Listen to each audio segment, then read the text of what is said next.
He's coming back. A clássica música. Mas o que acontece, pastor Thiago? O Facebook, ele corta se tem aquela questão do direito autoral, né? Então fica aquele vídeo assim, parado, né? Ou o som se vai. Então, para não prejudicar e para não estar andando em desobediência, a gente não toca.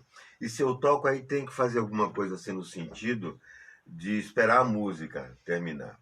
Daí, por exemplo, ontem eu acho que a gente fez, né, Luciano? Ontem a gente fez com música ontem. Mas aí eu montei um esquema aí e só entrei depois que a música acabou. Aí exige sempre um pouco mais dessa mente sessentosa, dessa mente de 60 anos, né? E o vovô já não consegue fazer muita coisa, inclusive coordenar uma programação de 1 hora, 40 minutos numa emissora tão importante como o Brasil para criar a Rádio BPC. Eu não quero fazer nada que venha me prejudicar, né? Vai que eu faça alguma coisa aí. Aí a direção me chama e diz, ó, deu pra você. Aí vai ficar ruim, né? Deu pra ti. Deu pra ti, Xandão. Aí, não, eu quero ficar aqui até... Enquanto eles vão deixando, nós vamos ficando. Porque é uma honra muito grande, né, não? É um prazer imenso. Então não pode estragar esse negócio aqui, não. Tem que dar graças a Deus, glorificar Jesus, agradecer a Deus e continuar anunciando o Evangelho. É lógico que nós não vamos chegar ao nível dessa pastorada aí toda, desses homens e mulheres de Deus que passam por ali, né? Pelos estudos. Mas nós estamos ali, né? Na rabeira, né? Aqui em Camaquã, bem quietinho. Bem quietinho e tal, e fazendo a obra de Deus. Mas isso é importante, né? Continuar firme fazendo a obra de Deus. Meu pastor, meu filho querido, eu quero ser ouvidos aqui, quero... É lógico que não é legislar em causa própria, mas o pastor Thiago tem sido um estudioso da palavra de Deus, não é? E eu estou sempre aprendendo com ele. Como dizia o Chico Anísio, menos, Batista, menos. Não, mas é verdade, contra fatos não há argumento, né? Porque a minha formação teológica é das antigas, né? Então a coisa se inovou aí. Hoje, as palavras tudo quanto é palavra que se diz hoje, já se dá uma base no grego, no hebraico, no aramaico, no extrabraico. E a gente fica meio perdido, né? Então a gente está sempre aprendendo, né, a respeito do verdadeiro significado da palavra, o que a palavra significa e tal. Então é de fundamental importância ouvir os pregadores e os pastores atuais, porque isso nos ajuda. Então, nós auxiliamos muito os pastores mais novos, né, no que diz respeito à experiência. Porque existem caminhos que os pastores mais velhos já passaram. E aí pega um pastor novo, que é filho, que é um pastor novo que está conosco no caminho, aí nós orientamos. Meu filho, não entra aí não, meu filho, que o negócio aí é feio. Eu já passei por aí, me arrebentei todinho, sai fora e faz um desvio. Não é? Quando há uma oferta assim estrambólica, filho, não vai atrás disso aí não, não vai nessa sequência aí não, que é perigoso, que não é bom. Então, essa contribuição, os pastores de mais idade, eu, pastor mais velho, não é? Estou aprendendo ainda a ser pastor, a trabalhar como um pastor na obra, a gente pode compartilhar com os pastores mais novos a nossa experiência, também aprender com eles, né? Nessa nova maneira de agir. Nova não, é a mesma, só que com mais recurso, né? Com mais recurso. Então, a minha geração é uma geração que descobre as coisas, né? A gente tem muitas descobertas.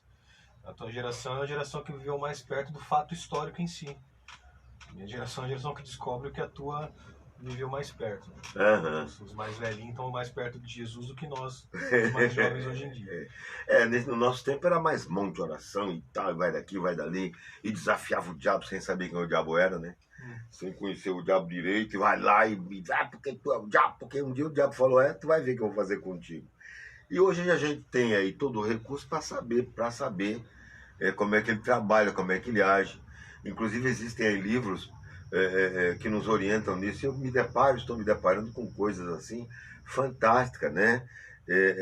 Por exemplo, estou aí relendo pela segunda vez O Poder Latente da Alma. Watchman Nee, não é?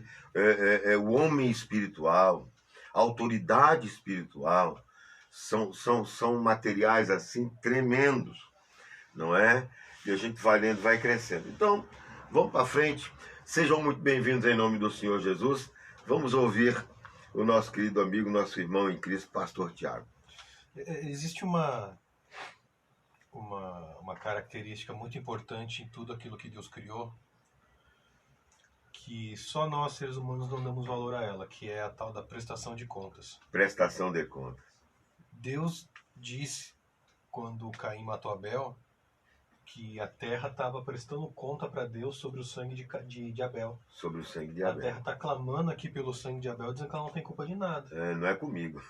E a gente não gosta muito desse negócio de prestar conta, porque prestar conta nos dá a sensação de que existe um Senhor sobre nós. É uma autoridade, né? E quando a gente ora e confessa pecados, a gente está fazendo nada mais, nada menos do que prestando conta a Deus do que a gente fez. E prestar conta é uma coisa muito séria. Satanás, ele tem autoridade, ele tem poder, ele é limitado por Deus na sua ação, e ele reconhece a autoridade de Deus sobre a sua vida, e ele presta contas a Deus. Muito bom. Lá em Jó, no capítulo 1, quando Deus faz a convocação dos seres celestiais, ele pergunta para Satanás: escuta aqui, onde é que tu estava? Onde é que tu estava? Satanás presta contas para Deus. Eu estava andando pela terra. Rodeando a terra e passeando por ela, onde verdade. Onde é que tu estava? Estava andando pela terra, fazendo o quê? Passeando por ela. Aí Deus fala: nessas tuas observações, tu viu meu servo Jó? Aí Satanás presta conta da observação que ele fez sobre Jó. A respeito de Jó, meu Deus. Jesus Cristo presta contas a Deus no Getsemane. Pai, eu não perdi nenhum daqueles a não ser o filho da perdição. Todos aqueles que o Senhor me deu, eu guardei. E tanto é que aqueles que Deus deu a Jesus, Jesus guardou, que os 2 discípulos estavam voltando para Emaús. Depois que ressuscitou, Jesus foi lá buscar eles de volta, porque só perdeu Judas. Não? Aqueles 2 ele não perdeu. Não perdeu. Ele foi lá buscar e trazer de volta. E nós precisamos tomar muito cuidado com o que a gente faz. E a gente tem que estar muito consciente de tudo que a gente faz. Porque a gente vai precisar prestar conta do que a gente fez. Quer seja para Deus, quer seja para Satanás, ou quer seja para aqueles que nós lideramos, ou aqueles que nos lideram. E Paulo foi o maior líder do cristianismo. Eu concordo com o escritor de comentários bíblicos, me fugiu o nome dele agora, Norman White. Ele diz que Paulo foi o inventor do cristianismo. Eu concordo com ele que Paulo foi o inventor do cristianismo, mas eu acrescento que não foi só o inventor da religião cristianismo, mas ele foi também aquele que sistematizou a doutrina da religião cristã. Foi ele que organizou. Toda a doutrina da religião cristã. E ele era um cara que podia dizer para todo mundo: escuta, eu sou o Paulo. Eu não preciso justificar nada para você. Eu sou o Paulo, eu vim aqui, eu fiz, pronto.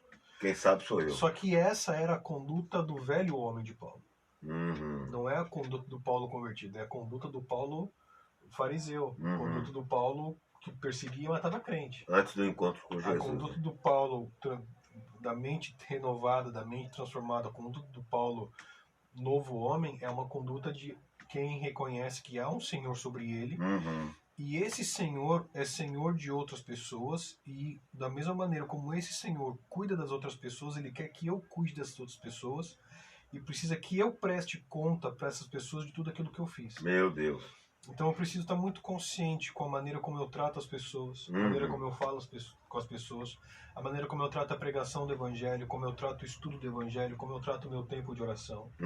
E Atos, no capítulo 20, Paulo chega em Mileto, a partir do versículo 13, ele chega em Mileto, só que ele não queria demorar muito tempo na Ásia. Então lá de Mileto ele pede para chamarem os presbíteros de Éfeso até ele.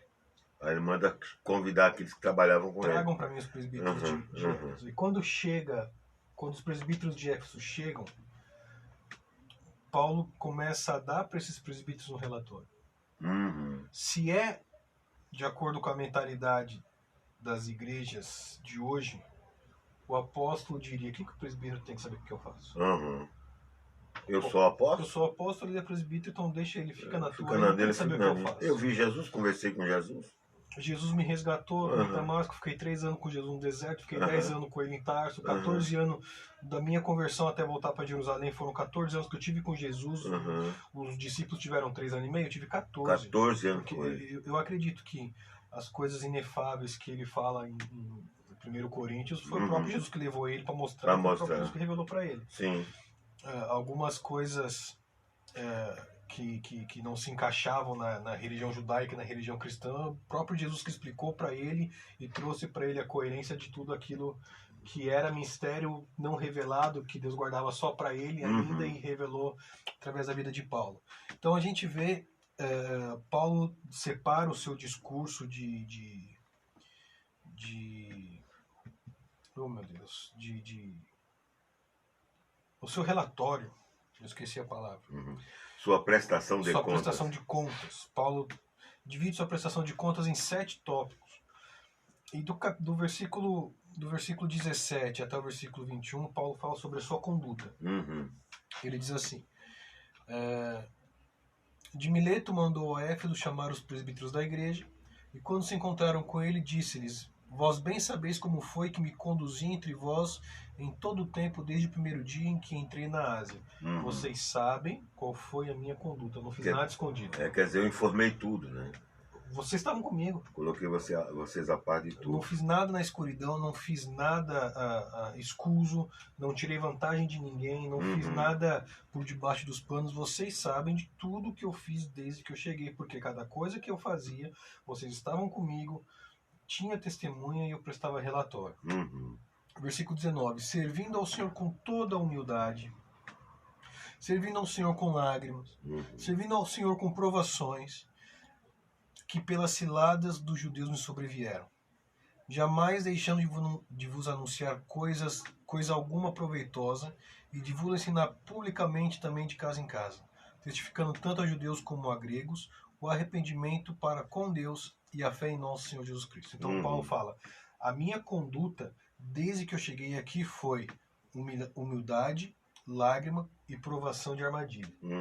Na humildade, nas lágrimas, e mesmo com lágrimas e mesmo com armadilhas, eu não deixei de anunciar para vocês coisa que fosse proveitosa. Quer dizer, Paulo mesmo passando por períodos de lágrima, Paulo mesmo vivendo provações, ele não retrocedia na mensagem que ele tinha que anunciar.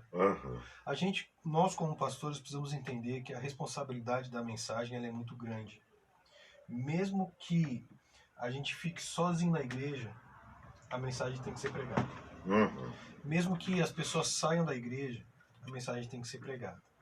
Por quê? Porque quem não quer ser pastoreado sempre vai achar um argumento ou um motivo para sair da igreja. E é muito melhor que o argumento seja que a palavra de Deus é dura do que você foi traidor, negligente. Foi negligente.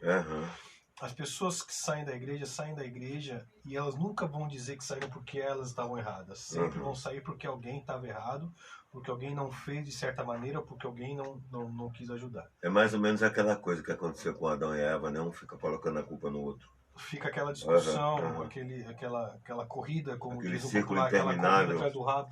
Sabe o cachorrinho correndo atrás do rabo? Atrás da cola, não estamos no sul. Atrás da cola. A gente está no sul, mas a gente está transmitindo para o Brasil todo. O Brasil todo, Aí eu falei para os do sul e você falou para o resto da nação. Tá bom. Fechou. Você traduziu, tá certo. Fica naquele negócio, naquele jogo de empurra. E da mesma maneira como a gente precisa prestar contas para Deus do nosso dia, a gente vai precisar prestar conta para Deus do que a gente pregou. Imagina chegar lá diante de Deus e falar assim: Tiago, eu falei para você que você tinha que falar contra o pecado do relacionamento sexual antes do casamento, você não falou. Por quê, Tiago? Eu vou dizer: Deus, porque eu ia perder aquele casal. Tiago, você ia perder aquele casal, mas porque você quis guardar aquele casal, você perdeu dos 30 aqui. Barbaridade. Tiago, por que você não pregou contra o pecado de sonegação de imposto? Não, Deus, porque tinha um empresário muito rico na igreja e o dízimo dele era muito alto. Era muito alto. Tiago, porque você não pregou contra esse pecado aqui, você perdeu essa bênção aqui. Então a mensagem que nos é dada por Deus, ela é de responsabilidade nossa. Cabe a nós entregá-la ou entregá-la. O poder da palavra de Deus, a ação da palavra de Deus, o mover da palavra de Deus, o que a palavra vai produzir no coração da pessoa depende de Deus, mas a responsabilidade de entregar é nossa. Como ouvirão se não há quem pregue? Pois é. Tem que fazer conhecido diante das pessoas o que Deus quer. A responsabilidade é nossa. Mas se eu pregar isso aqui vai machucar. Mas a primeira pessoa a ser machucada durante um preparo de uma mensagem é o próprio pastor. Somos nós, é verdade. A primeira pessoa que deve ser moída, que deve ser transformada, que deve ser conformada a Jesus, somos nós. Isso tem vindo muito forte no meu coração. Jesus não é o nosso exemplo. Jesus é o nosso molde. Molde, tem que se amoldar. Porque João diz que aquele que diz estar nele, não aquele que tem ele como exemplo. Se Jesus é o nosso molde, eu preciso me moldar a Jesus, e tudo aquilo que está fora do molde é aresta, eu tenho que aparar. 1 João 2,6, né? Não importa se eu gosto ou não, tudo aquilo que está por fora do molde que é Jesus é aresta, tem que aparar a aresta da maldade, a aresta da mentira, do orgulho, da soberba, a aresta da gula, da falsidade. Todas as arestas eu preciso aparar. A aresta de, se precisa falar, eu falo mesmo. Tem hora que eu tenho que ficar calado. Há tempo para todo propósito. Tudo tem seu tempo determinado. Por aí. Então Paulo fala do versículo 17 ao versículo 21 sobre sua conduta. Vocês não me viram com mulher, não me viram fofoqueando, não me viram falando palavrão, não me viram mentira, não me viram... O que vocês viram eu fazendo foi testificando para judeus, de casa em casa e publicamente. O que vocês viram eu fazendo foi sofrendo perseguição e não revidando, chorando e não reclamando. O que vocês viram foi eu sendo humilde com aqueles que eram arrogantes comigo. O que vocês viram foi que em tudo aquilo que eu pude ser parecido com Jesus, eu fui. A minha conduta foi essa. Segundo ponto, no versículo 22 e versículo 23... Para mim, esse é o versículo que todo pastor deveria ter como sua declaração de vocação. Ele diz assim: agora constrangido em meu espírito, vou para Jerusalém, não sabendo o que ali me acontecerá. Bárbaro, eu sei que eu vou, mas o que vai passar, não sei. Agora, no versículo 21, no capítulo 21, versículo 11, ele se encontra com um homem chamado Ágabo, quando ele chega em Cesareia. E esse Ágabo diz assim para ele, isso diz o Espírito Santo. Assim os judeus em Jerusalém farão ao dono desse cinto e o entregarão na mão dos gentios. O que aconteceu? Ágabo, quando encontrou com Paulo, ele tirou o cinto da cintura do Paulo, ele amarrou as mãos do Paulo e arrastou o Paulo. Quando ele fez isso, ele disse, o Espírito Santo está dizendo assim, Paulo, que é isso que os judeus vão fazer com você. Então, no capítulo 20, versículo 21, Paulo fala, eu vou para Jerusalém, não sei o que vai me acontecer lá. Mas no capítulo 21, versículo 11, o Espírito Santo revela para ele o que vai acontecer lá. E o versículo 22 diz assim, o versículo 23, senão que o Espírito Santo de cidade em cidade me assegura que me esperam cadeias e tribulações. O Espírito Santo não garante para o Paulo que o que espera a ele é prosperidade e provisão. Não garante que o que espera a ele é crescimento. Não garante que o que espera a ele é bênção, milagres, sinais, prodígios e maravilhas. Mas o Espírito Santo garante, assegura, que o que espera por Paulo são tribulações e cadeias. Agora, você chega num seminário, no discurso de formatura você diz para os seminaristas, vocês vão de cidade em cidade, vocês vão ser perseguidos, vocês vão ser presos, vão levar uma camaçada de laço, vão apanhar até não querer mais, vão bater em vocês com gato morto até o gato miar. É isso que espera vocês no ministério. Força! Anima-te! Essa é uma das coisas que o seminário não ensina. Pois é. O seminário não ensina, por exemplo, que chega o dia que você tem que escolher se você compra 1 quilo de frango ou se você compra 2 caixas de leite. Bárbaro, isso é fato, isso é fato. O seminário não ensina que chega o dia que tu tem que escolher, ou tu compra um putinho de gás ou tu paga a conta de luz. O que é mais urgente? O que é mais grave? O seminário não ensina, por exemplo, que vai chegar um dia, que é um testemunho, que tu vai dizer pra tua esposa assim, amor, a gente podia fazer uma carninha hoje, né? No Dia das Mães. E aí ela diz pra ti, não tem dinheiro, não dá pra fazer uma carninha. E aí, antes de começar o culto, chega uma irmã com 1 quilo de costela e frango. Meu Deus. E a gente faz o churrasco, carninha, faz a carninha. Isso a gente não aprende no seminário. A gente aprende ao longo da vida. Só pra contrariar, tem uma música que diz que é na escola da vida que a gente aprende a amar. E existem coisas que é na escola da vida que a gente aprende. A gente só aprende o peso do ministério Na no ministério. na prática. Por isso que Jesus ficou 40 dias no deserto. Uhum. Jesus teve que aprender ali no deserto, Hebreus 5:11. Jesus aprendeu a obedecer por meio daquilo que ele padeceu. Que ele padeceu. Não significa que Jesus era desobediente, mas Jesus também precisou passar por um aprendizado. O lado carne, né? O lado Maria de Jesus, né? O lado Maria, o lado carne, porque... Agora você falou que nem pernambucano, isso aí é do lado do teu pai. É do lado do teu pai. Não, mas porque ele é o verbo divino, certo? Sim. A ação de Deus. Aí Deus pegou uma flecha e atirou o verbo divino no ventre da Maria. Sim. E o que era Maria? Carne. Por isso, o verbo se fez carne. Tô certinho. Tá certinho. O verbo se fez carne, e aí a parte carne de Jesus é Maria, porque foi gerada no ventre. E aí, quando a Maria põe ele para fora, como nós fomos colocados, nós entramos no mundo também. Saímos de uma mulher e entramos no mundo. E Jesus entrou no mundo igual a nós, só que a diferença é que Jesus não foi gerado por um acordo de um casal, né? Foi gerado pela vontade de Deus. Então, a parte humana... Aliás, o verbo divino, o Senhor Jesus, ele submeteu a carne dele. Ele humilhou a carne dele, né?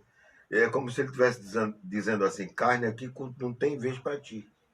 Carne, corpo físico não tem vez para ti. O lado de manhã tem que morrer. É isso aí, o lado de manhã tem que morrer, porque eu quero glorificar o papai que mandou eu vir aqui, mas vamos seguir com a dor. Terceiro lugar, Paulo expressa qual foi a sua missão, no versículo 24 ao versículo 27. Ele diz assim... Só para refrescar a memória, o quê? Que o irmão está lendo, o pastor está lendo? Atos 20, do 17 ao 38. Atos 20, do 17 ao 38. Vamos embora. O versículo 24 tem uma coisa interessante que eu vou expor depois. Porém, nada considero a vida preciosa para mim mesmo, contanto que complete a minha carreira e o ministério que recebi do Senhor Jesus para testemunhar o evangelho da graça de Deus. Uhum. Aqui é uma coisa interessante. Financeiramente, emocionalmente e fisicamente não compensa ser pastor. Ah, sem dúvida. Financeiramente não compensa. Ah, mas tem pastor que é milionário. Tem pastor que é milionário porque escreve livro e dá aula. É isso aí. Aí, escrevendo o livro e dando aula, ele consegue. Tem pastor que vive a vida inteira numa igreja, 50 anos numa igreja. Numa cidade só. Depois de 50 anos não consegue comprar uma casa. É isso aí. E aí quando ele compra a casa, o irmão fala, viu, roubou a igreja. Roubou a igreja. Esse pastor, Esse pastor, depois de 50 anos, todo dia lá ele, a esposa dele chorando, orando, buscando a Deus, cuidando das pessoas. Visitando as pessoas que hoje estão falando mal. As pessoas... Uhum. Depois de 50 anos ele compra uma casinha. Tem igrejas que, graças a Deus, tem uma condição melhor, consegue pagar um salário melhor para o pastor. É uma prebenda, é verdade. Uma prebenda melhor para o pastor. Aí, quando a igreja consegue pagar uma prebenda melhor para o pastor, esse pastor demora 15 para comprar uma casa. Uhum. Mas quem entra no ministério pastoral visando ganho financeiro, tá no ramo errado. Esse a Polícia Federal vem buscar e não demora muito, né? Tá no ramo errado. Quer enriquecer rápido, vai vender produto de beleza. É isso aí. Vai vender produto e é uma coisa excelente, vender produto de beleza é bom, ter o seu comércio. É bom e dá dinheiro. Dá dinheiro, a pessoa consegue se manter, mas agora entrar no ministério... Com essa visão... O Justo Gonzalez tem um livro que é maravilhoso, você que está ouvindo a gente, se você puder adquirir esse livro e ler, se chama Ministério, Vocação ou Profissão. Ministério, vocação ou vocação? Vocação ou profissão. Se o ministério é minha profissão, eu largo por uma oferta melhor. Uhum. Se o ministério é minha vocação, se for preciso, sai dinheiro do meu bolso para o ministério. Para o ministério, é verdade. Essa é a diferença. Uhum. Quantas vezes já vi você vendendo carro? Lembra do Chapolin? Do Chapolin, sim. Vendendo carro para pagar lugar na igreja para ele fechar. É isso aí. Eu cresci vendo isso. Eu cresci vendo que a vocação, ela não traz ganho para mim. A vocação traz ganho para o reino de Deus. A vocação traz ganho para aquele que me vocacionou. Muita luta. Para aquele que é Senhor. Então, financeiramente, emocionalmente e fisicamente não compensa emocionalmente. Ah, compensa ser pastor emocionalmente? Não. Meu Jesus. Emocionalmente não compensa ser pastor. Porque muitas vezes você vai deitar para dormir e aí o teu cérebro fala assim, ó, Thiago, e o fulano? Aí tu já fica acordado, ó, fulano, tem que lembrar do fulano. Como é que será que ele tá? Como é que será que ele tá? Tem que ir atrás dele, tem que fazer isso. Emocionalmente não compensa ser pastor. E graças a Deus, nos últimos 10 anos, nos últimos 5 anos, nós temos pastores na área de psicologia, pastores se formando nessa área. E é muito importante, sabe por quê? Porque a gente acredita que, eu sou pastor. E sendo pastor, eu não posso buscar auxílio médico, porque se eu buscar auxílio médico, vão dizer que eu não tenho fé. É um erro. E graças a Deus, essa é uma falácia que está caindo nos últimos anos. Graças a Deus por pastores que se formaram na área de psicologia e estão atendendo outros pastores. É isso aí. Porque o estado emocional do pastor interfere totalmente no seu estado espiritual. No relacionamento com o rebanho. É verdade. O Peter Scarenzo tem 2 livros. Um é Espiritualidade Emocionalmente Saudável e O Líder Emocionalmente Saudável. Nós precisamos ter a nossa emoção saudável. E fisicamente, a gente se desgasta. A gente se doa, a gente se dá. Eu lembro quando a gente estava no Espírito Santo, você chegava de Guarapari domingo, 1h30 da manhã, e muitas vezes tinha que voltar para Vitória 6, 7 da manhã da segunda-feira, e nós morávamos em Colatina, e de Colatina a Guarapari, mais ou menos 200 quilômetros, de Colatina a Vitória, 130, 140 quilômetros, e você fazia esse trajeto, fazia esse percurso.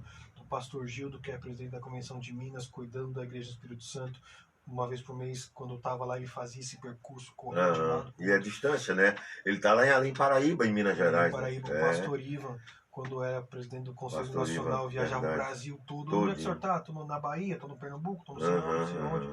O pastor do Rio Grande do Norte, esqueci o nome dele agora.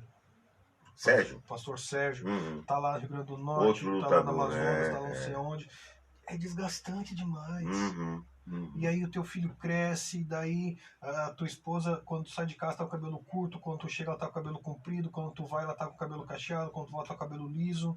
E o pastor não tem tempo para si. Não tem tempo, é verdade. Não tem tempo para a família. Então, fisicamente, é desgastante. Tem gente que diz assim, pastor tira férias. Acorda 10 horas da manhã. A gente conhece pastores que proibiam as pessoas de ir na casa dele antes das 10. Sim. Conhecemos pessoas assim. Para não incomodar. Mas nós conhecemos pastores também que acordam às 4 da manhã e estudam e leem. 3h30 da manhã já está orando e estudando. Das pessoas. Então, Paulo está dizendo aqui que ele não considera a vida dele preciosa. Isso para nós é um exemplo. A minha vida não é preciosa.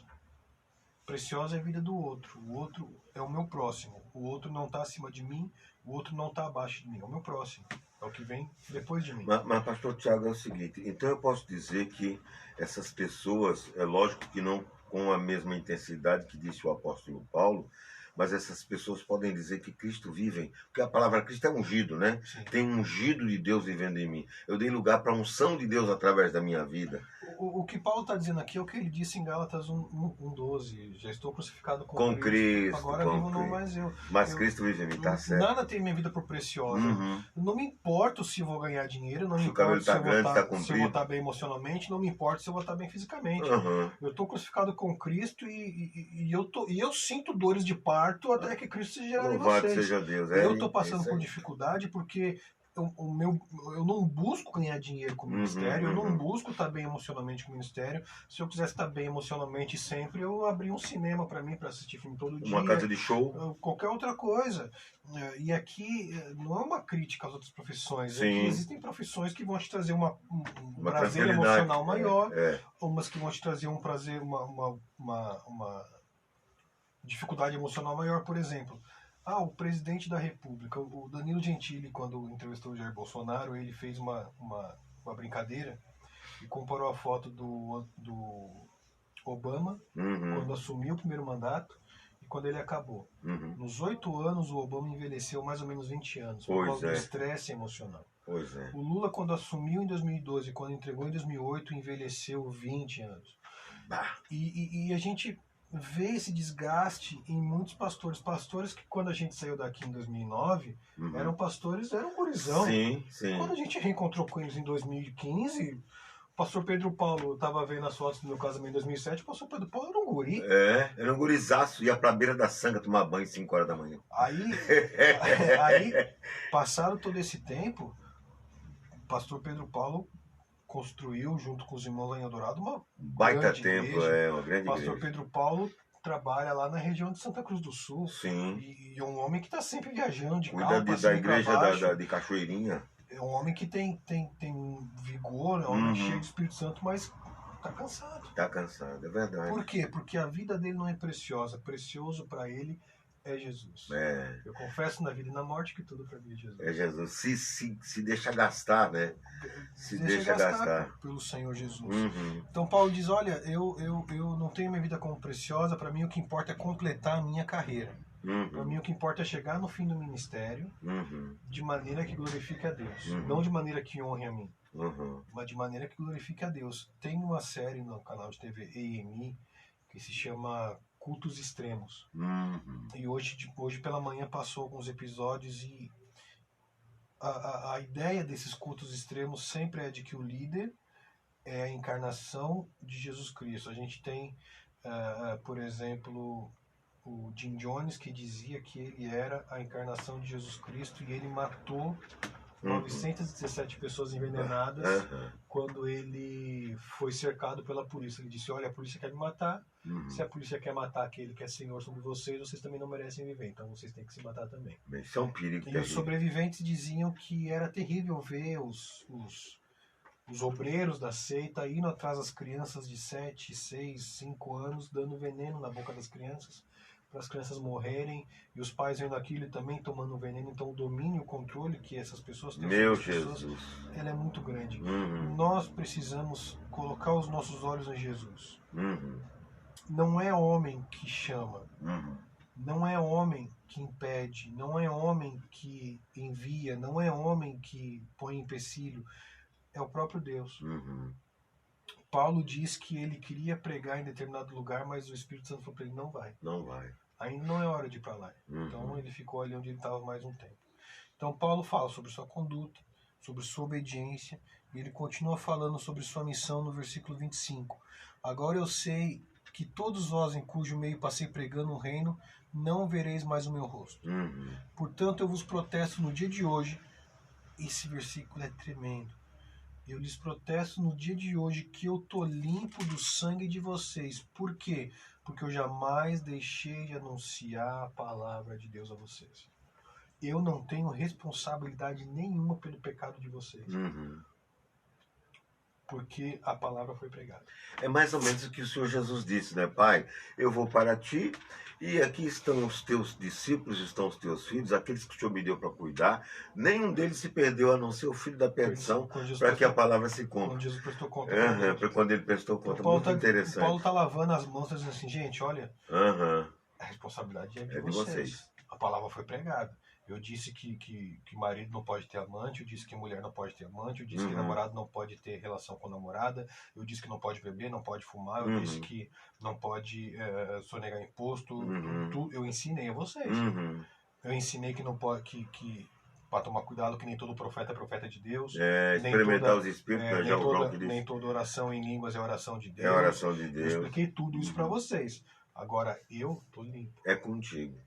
Eu estou limpo do sangue de vocês. Não tenho responsabilidade nenhuma. O que eu tinha para fazer, eu fiz. Muito bom. O que eu tinha para falar, eu falei. E no versículo 28, ele faz um alerta para a igreja. No versículo 28 diz assim: atendei por vós e por todo o rebanho sobre o qual o Espírito Santo vos constituiu bispos, para pastoreares a igreja de Deus, qual ele comprou com seu próprio sangue. Pastor tem que pastorear a igreja. Porque a igreja foi comprada pelo sangue de Jesus Cristo. E é de Deus, né? O pastor precisa cuidar da igreja. Precisa amar a igreja. Porque ela foi comprada com o sangue de Jesus. O pastor não pode reclamar da igreja. O pastor não pode reclamar que a igreja é pequena, que a igreja é grande, que a igreja tem muitos obreiros, que a igreja tem poucos obreiros, que a igreja tem muito...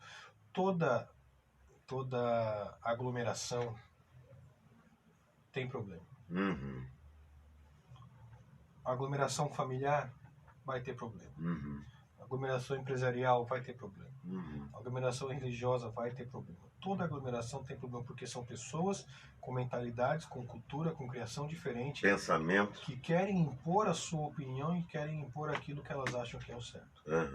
Em todas as áreas da nossa vida sempre vai haver problema com pessoas. Então nós, pastores, Precisamos cuidar da igreja, não porque as pessoas são boas, não porque elas merecem, mas porque ela foi comprada pelo sangue de Jesus.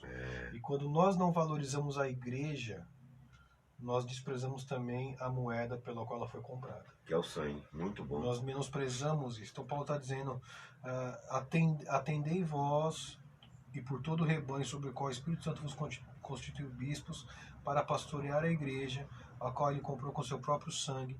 Eu sei que depois da minha partida, entre vós, penetrarão lobos vorazes que não pouparão o rebanho. E que dentre vós mesmos se levantarão homens falando coisas pervertidas para arrastar os discípulos atrás deles. Portanto, versículo 31, vigiai, lembrando-vos de que por 3 anos, noite e dia, não cessei de admoestar com lágrimas a cada um. Então Paulo está dizendo, vocês são a igreja, estão estabelecidos. Só que agora vai vir de fora para dentro o lobo voraz que vai tentar perverter tudo. Só que ele não vai vir só de fora para dentro, vai surgir de dentro para fora lobo voraz que também vai tentar perverter tudo. Que ataque. Um dos erros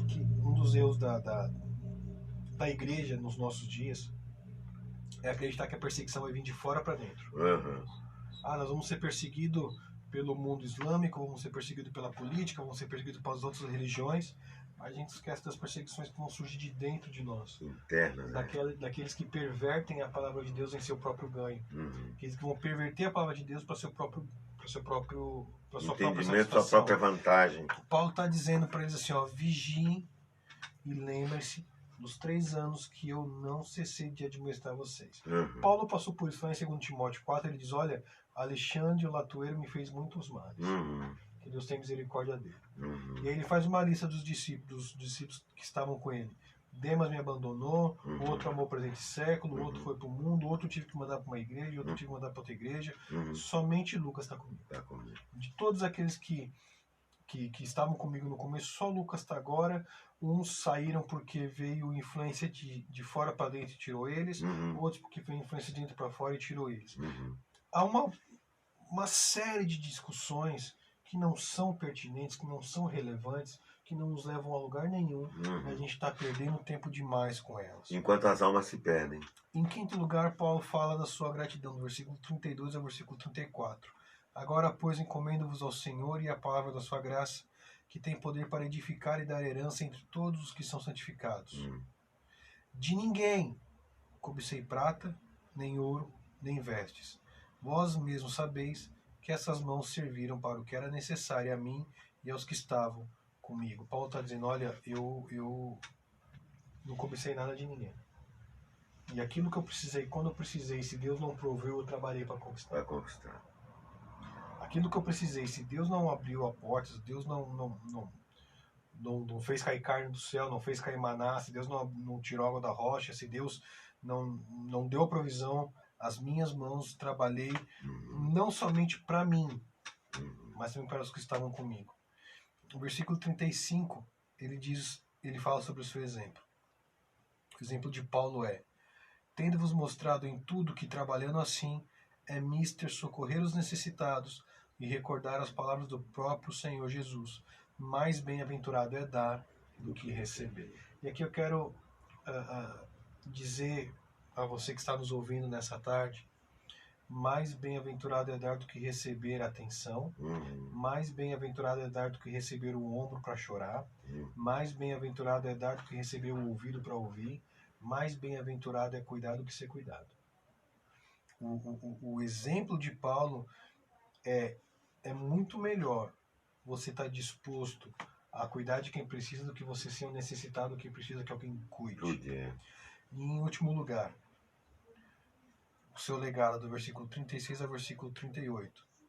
O legado de Paulo foi um legado de uma vida espiritual não somente poderosa, mas também exemplar. Tendo dito essas coisas, ajoelhou-se e orou com todos estes. Quantas vezes a gente vê e ouve, e quantas histórias nós conhecemos de reunião de obreiro que acabou com briga de faca? Sim, com a polícia militar na porta. Acabou com briga com peixeirada, acabou com ameaça. Tiro. O legado de Paulo, ele disse essas coisas, e ele se ajoelhou, e ele orou com eles. E houve grande pranto entre todos, e abraçando afetuosamente a Paulo, o beijavam. entristecidos especialmente pela palavra que dissera, que não mais veriam seu rosto, e acompanharam ele até o navio. Nós precisamos exercitar a prestação de contas, e a melhor maneira de fazer isso é tomando muito cuidado com o que a gente faz dia após dia. Muito cuidado com o que a gente fala. Nem toda opinião interessa e nem tudo que a gente fala é importante. Como é que é? Nem toda opinião interessa e nem tudo que a gente fala é importante. A gente tem agora o período da lacração, né? Todo mundo quer dar a sua resposta lacradora, aquela resposta que vai acabar com todo mundo. Nem toda resposta é lacradora, nem toda resposta é importante, nem toda resposta nem mesmo faz sentido. Tem muita coisa que a gente fala e a gente peca por falar demais. Todo peixe morre de boca aberta porque quis comer um anzol. É verdade. Ui grande em cima da isca e de trás da isca tá um anzolzão lá, só esperando ele morder, né? É isso aí. Peixe morre pela boca. Louvado e bendito seja Deus. Não porque o peixe morre pela boca, né? Mas por essa tarde que nós nos encontramos aqui para falar com você, querido amigo, que está aí no Instagram. É assim que fala, Instagram, né? Instagram, passou o Rodrigo aqui. Outro dia, o de Santa Maria? O Santa Esse Maria. homem é brasa. O homem toca, o homem prega e o homem canta. E ainda constrói igreja. E constrói igreja. E um baita templo, hein? E ainda é segurança e faz curso de enfermagem. Segurança e faz curso de enfermagem. E outra coisa, a esposa tá junto, hein? Tá. Ali é uma coisa assim, é uma unção que, olha, o negócio é violento. Pastor Rodrigo, gente da melhor qualidade. Produto de Deus, made in Jeová também, viu? Fabricado por Deus. Mas eu até me esqueci, a emoção de ter aqui conosco. O nível dos ouvintes é muito alto. É muito alto, é muito alto. Mas veja só que coisa interessante, pastor Tiago. Eu me esqueci, me perdi. Mas é uma tarde de bênção. Eu pude guardar no meu coração muita coisa boa aqui, viu? Muita coisa boa e que eu vou procurar praticar. Primeiro, eu vou falar menos. Vou mais gesticular, né? E até para gesticular tem que ter cuidado. Não pode gesticular demais, né? Então tem que segurar aí a língua. Aliás, o apóstolo Tiago fala sobre esse negócio da língua, né? Sim. Então nós vamos nos cuidar, vamos praticar essa palavra que veio do coração de Deus para a nossa vida. Obrigado. Outro dia eu falei estragão. Estragão? A primeira minha transmissão que eu fiz com o Rodrigo no Estragão. Foi aí que você estava de gatinho? E aí o Rodrigo falou, não, pastor, não é por aí não, não quis mais fazer. Parou de... Tu me abandonou, hein, tio? Tô brincando. Mas os amigos aí do Instagram, os amigos aqui do Facebook e aos amados irmãos e amigos ouvintes da rádio bbc.com.br, muito obrigado por ter estado conosco. Louvado seja Deus por vossa vida. Quer dizer o nome das pessoas? Aqui tem alguns aqui, não sei se dá para alcançar ali, mas depois tu manda uma alôzinha aqui, né? Depois eu mando um recadinho para eles. Tá? Deus os abençoe. Muito obrigado por ter estado conosco, no nome do Senhor Jesus. Amanhã, querendo Deus, eu volto às 17 horas. Ou 5 da tarde. Ou 5 da tarde, com o programa Querer e Crescer. Mas não sai ainda não, tá? Pastor Tiago vai fazer uma oração abençoando a gente. Deus, muito obrigado, porque a resposta que a gente precisa para as nossas perguntas está na Tua Palavra. É verdade, Jesus. O manual que a gente precisa para viver de maneira correta está na Tua Palavra. Meu Deus.